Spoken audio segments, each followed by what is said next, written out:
నమస్తే అండి. ఈరోజు వీడియోలో రోజు పడుకునే ముందు మనం అనుకోవాల్సిన ఒక ముఖ్యమైన 3 మాటలు ఉన్నాయండి. ఈ 3 మాటల్ని మాత్రం మీరు అనుకుంటూ పడుకొని చూడండి ఫ్రెండ్స్. నిజంగా ఎలాంటి ఒక నెగిటివ్ ఎనర్జీ కానీ, లేదంటే కనుక అనుకున్న పనులు మనకి పెండింగ్ అవ్వటం కానీ, అంటే వాయిదా పడడం కానీ జరగదండి. ఇది నిజంగా ప్రపంచం మనల్ని గమనిస్తూ ఉన్న ఒక శక్తివంతమైన ఒక విషయం అని కూడా చెప్పవచ్చు.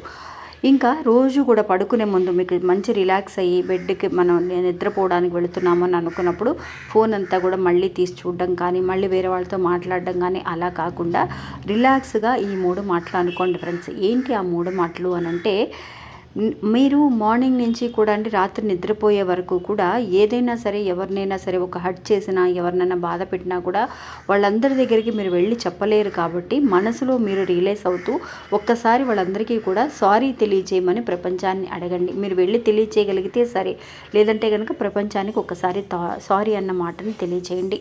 ఇంకా రెండో విషయం ఏంటి అనంటే, ఎలాంటి ఒక విషయాన్నైనా సరే, ఎలాంటి ఒక సమస్యనైనా సరే నేను మేనేజ్ చేయగలను, నాకు ఆ శక్తి అనేది ఉంది, ఆ పవర్ అనేది ఉంది అని చెప్పి మిమ్మల్ని మీరు బూస్ట్ చేసుకున్నట్టుగా మాట్లాడండి. ఇంకా మూడో విషయం ఏంటి అనంటే, రోజు కూడా నేను ఉదయాన్నే లేవగానే డబ్బుని చాలా వరకు కూడా ఆకర్షిస్తున్నాను, డబ్బుకి నేనంటే చాలా ఇష్టం అని అన్నట్టుగా మనీ పరంగా మీరు ఒక పాజిటివ్గా మాట్లాడుకోండి ఫ్రెండ్స్. నిజంగా అలాగే మీరు అనుకున్నట్టుగానే తెల్లవారే మీకు మనీ అనేది మిమ్మల్ని వెతుక్కుంటూ రావడం అనేది జరుగుతుంది.